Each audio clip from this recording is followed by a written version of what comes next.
You're thinking about converting your money to Roth. I want to run a scenario today where I have a couple retiring at 55 and they are thinking through, should we do Roth conversion, should we do nothing, or should we spend more money? Now, I've already made a video about this, and if you haven't seen it already, it's the reasons why you should spend more and retire earlier. Go watch it right now.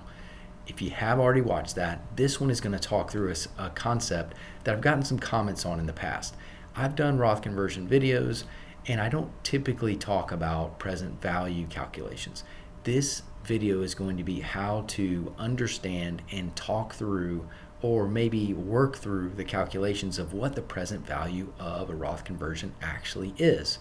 Now, for most people, it's a lot more than math, myself included. When it comes to doing a Roth conversion, there's a quote by a CPA, his name is Stephen Jarvis, and he says, make good life decisions first, and along the way, find out how to make them tax efficient. I really like that order. Roth conversions are no exception. You only have one life to live. You only get one retirement.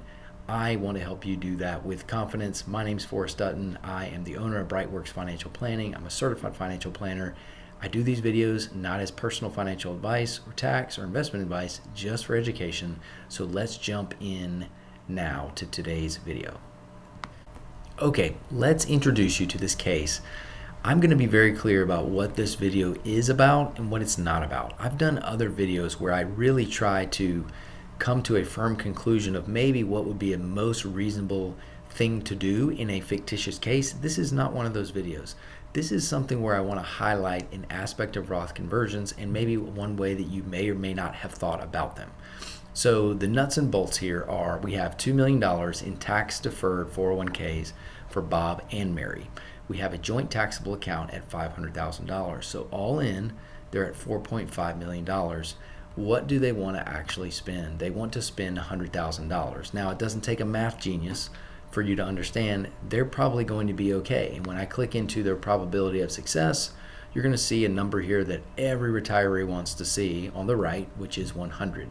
I'll explain what this 71 is on the left in a minute. Now, what I want to explain first is it's not about running out of money. This case is much more descriptive in terms of how the math works between you looking at different Roth conversions. I'm going to show you two different scenarios. They're very simple. One is we don't convert and we just let things go. We live on our $100,000. What could be the potential outcome there? The other one is going to be we do some conversions. Now again, I'm not going to model extreme conversions because what I want to show you is, again, just the math.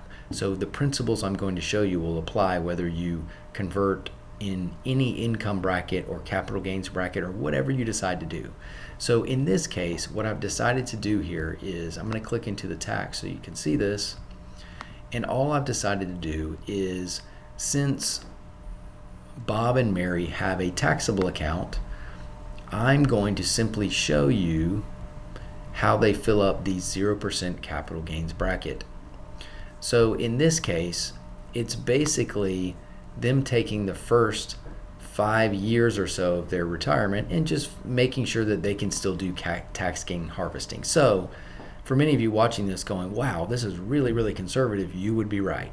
So meaning the purpose of this is to show you the math, not necessarily to show you what a very, very large conversion would look like.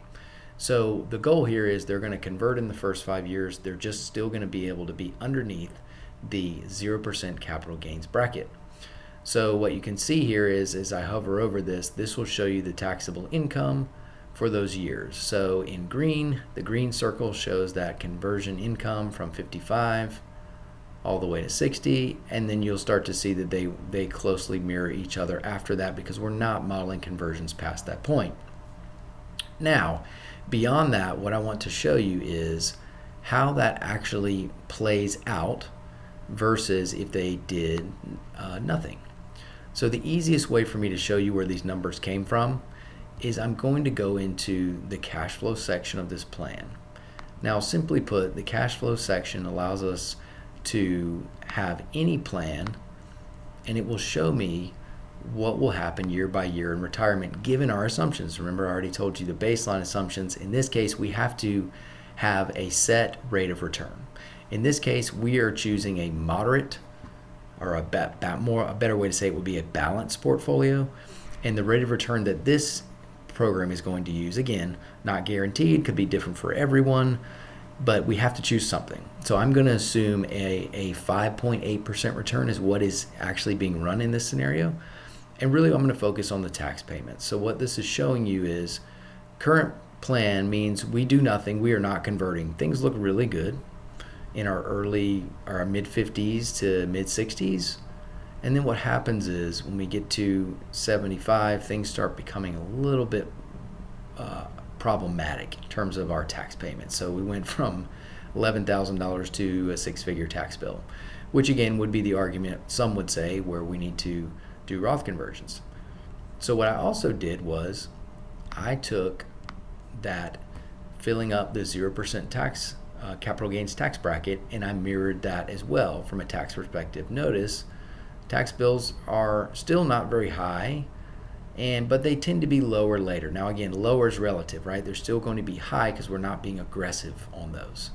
So I want to show you what that actually looks like, and then let's get into the math because that's why I really made this video. So what you're seeing side by side here is this is the total paid with no conversion. So this is age 55 all the way down to one spouse lives to 90, the other lives to 92.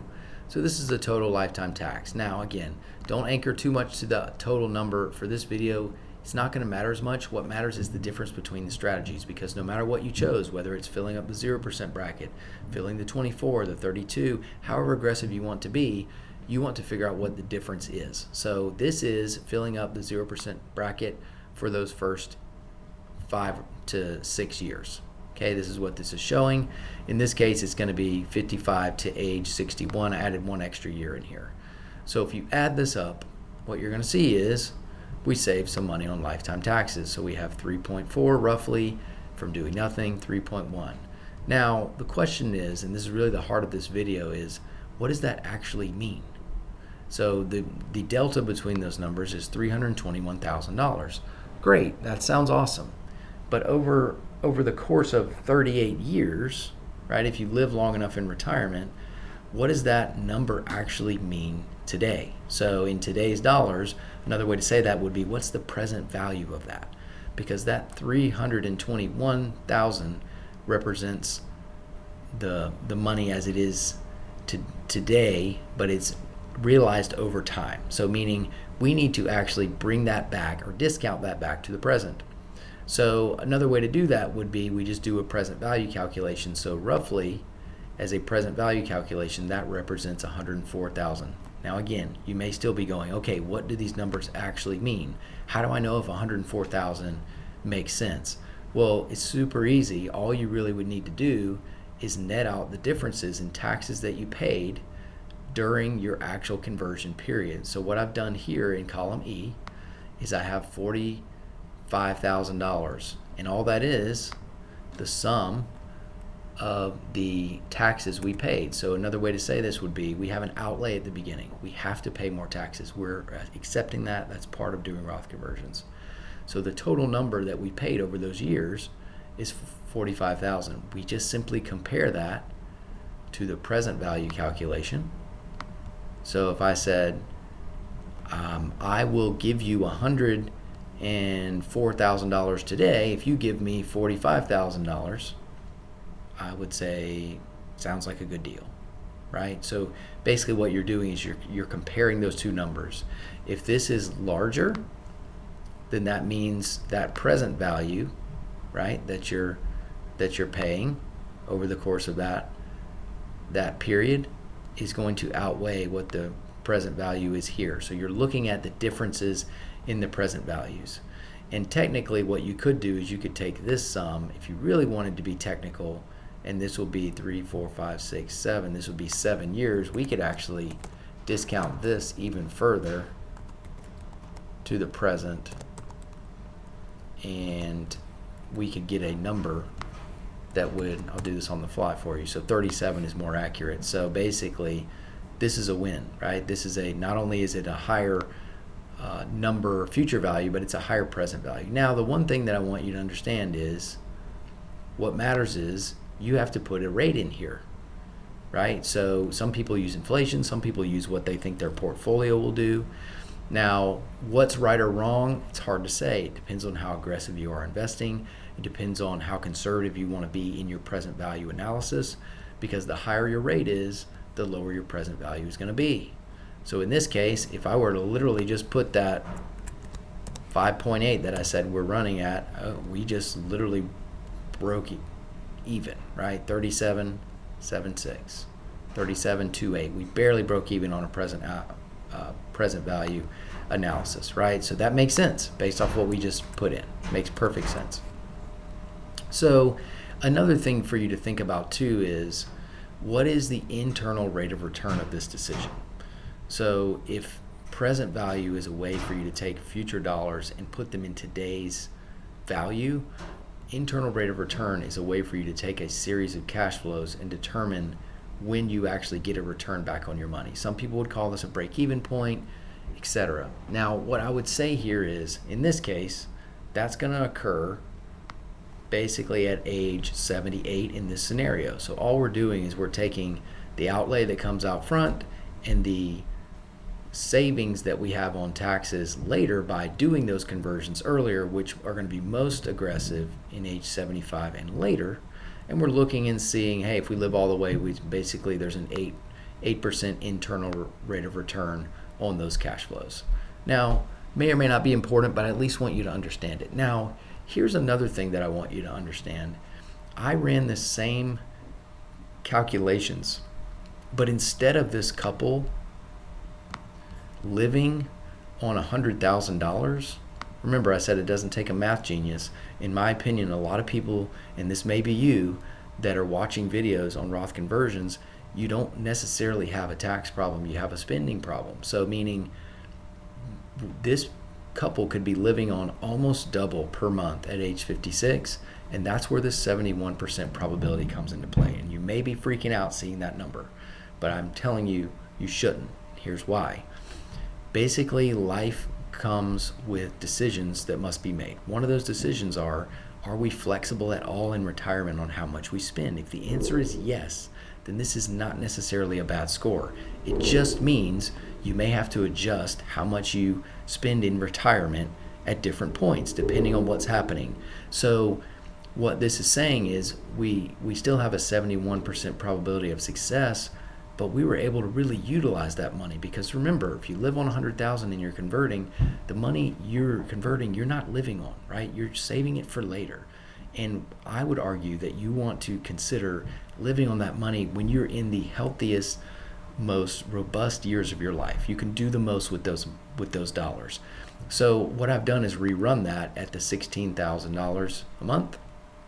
And what you see here is the overall lifetime tax is even lower than our first conversion scenario. Now, we'd have to run a few others to determine what equivalent bracket that would be akin to. But what you can see here is you are jumping up after the first few years. We're using your taxable account to draw it down after the first few years. Then we're having some pretty sizable taxable years. But at the same time, they don't substantially appreciate over your lifetime, even when RMDs hit, because you are spending that portfolio appropriately according to what you've saved. So think of again, there's a lot of taxes in here, but also think of everything that's being done. Think of the trips.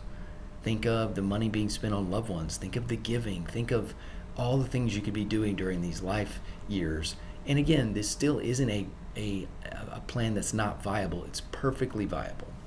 So what I would say here is, as you're considering this and thinking through it, I would highly encourage you to think through the different strategies, not only on a present value basis, understand how that plays in. It definitely matters to do some form of present value analysis, but at the same time, these numbers don't always mean everything, because even in this scenario where you spent more and you paid more taxes over time, if we ran that on an internal rate of return basis, it's only a 4% return at age 92.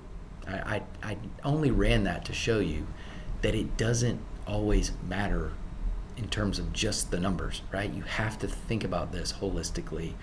And I would argue again, not only understanding how present value calculations work, but also understanding that there is a option for you that is not being talked about near enough, and it's simply spend more money and retire early.